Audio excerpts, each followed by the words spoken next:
Welcome to part 2. Now, if today Raila was to join the government of Jubilee, because this is a suggestion of the foreign governments, accept share power, do what you did in the year 2007, and we have peace in Kenya and we move on. If he was to do that today, a vast majority of his support would vanish. Yep, it would vanish overnight. I will give you a very simple example. You remember the time when we had propaganda through the media telling us that actually Raila Odinga was not interested in being sworn in? Did you see the backlash against Raila Odinga? Bordering on the abusive? Yes. You're telling Raila that, oh, maybe you're an old man, maybe you've lost your guts, maybe blah, blah, blah, we don't want that, blah, blah, blah, and so on. We all saw it. But let me tell you something maybe you don't know. That was just a tip of the iceberg. Okay? The bottom line, and this is a lot of political analysts have not been able to see this. The bottom line is what maybe it's best illustrated with what Luya say, that popular Luya phrase. Vindu vi change anger. Things change. What has happened is that the political scene in Kenya has changed very dramatically. Virtually overnight. A very huge percentage of Kenyans who are following Kenyan politics right now very closely, this time last year had zero interest in Kenyan politics. Zero. A vast majority of Kenyans who did not care, who is president, who is not president, how the elections go, this time last year, now care very much. Okay? And it's not so much the presidency, they care so much about something called justice and electoral justice. Now, what is the impact of this? The impact of this is bigger than you think. Okay? And to illustrate this, I'll take you back into boring history. During the First World War and more so during the Second World War, there were native Africans who were recruited to fight in the Great War. Alongside British soldiers, okay, and they were posted to all corners of the world where the World War was raging. Most commonly you'll hear, if you talk to grandfathers, you'll hear, oh, huyu mtu alikuwa Burma. They keep on mentioning a place in Burma in Asia. Now they all got something which has a lot more impact than short-term impact, especially than education. In fact, if you have education and you don't have this thing, you'll not go very far. It's something called exposure. Education is very good, but if you look at the people who have really made a difference, they've combined the education with something called exposure. So when these natives went outside the country, to serve the king at that time, okay, the king of England, of course, the mighty British Empire, when they went out there, they saw things, they gained exposure. And so when they came back, they started questioning, we have seen this, we have seen that, why isn't it like that in our country? We have seen in other countries that the locals rule themselves, why not us? Now the colonial rulers at that time did not see it coming. And when it hit them, the wind of change that swept right across Africa, the wind of change that brought us independence to Kenya, as early as 1963, when many had predicted the earliest Kenya would get independence in the 70s, that wind of change which they didn't see came from that thing called exposure. Locals, natives returning to the country after being exposed. I keep on telling you, history repeats itself.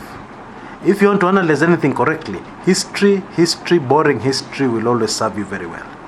Now what has happened is that history has repeated itself yet again. We have a vast majority of Kenyans who are very exposed. And the trigger for these Kenyans to start getting interested in Kenyan politics was the August 8th elections. And the events that followed those elections. If you don't believe me, I want you to do a very simple test. Go into social media and look at the kind of political discussions that were taking place before August 8th. And then look at the kind of political discussions that are taking place or took place after August 8th. And especially more recently. If you can manage to wade your way through all the insulting comments, insults, abuses, and so on, and be just a bit patient, you will see an emerging kind of Kenyan, an emerging kind of debate that is very sober, very focused on the facts, very focused on what has happened in the past, very focused on what is happening in other countries. Yeah, and basically the questions being asked by these people is, why are we in a mess in Kenya? Why? Why is it that around independence time and shortly after independence, we're ahead of countries like Singapore? Yeah, South Africa was nothing to us. And why is it now, 50 years later, we're way behind these countries I've mentioned? We will never catch up with Singapore. That's what it looks like, realistically speaking. Why? What happened? Now, those kinds of questions open up a Pandora's box, yeah, especially as far as the Jubilee government is concerned. They open up questions which the Jubilee government would never like to be debated on. Yes, what am I talking about? I'm talking about massive land grabbing, massive fraud of the Kenyan people, tribalism, favorism, exclusion from the country so that some people are in Kenya, they feel they're not Kenyans, etc., etc. Some people like to flatter me, including very powerful people within Jubilee. They like to flatter me and say that I'm one of the people who has caused a lot of this reawakening. I beg to differ. With all due respect, I beg to differ. The truth is, I was just put at the right place at the right time. When these questions were being asked, I just joined the crowd. That's really what it is. I put it to you, with or without Chris Kumekucha, yeah, this debate was going to take place.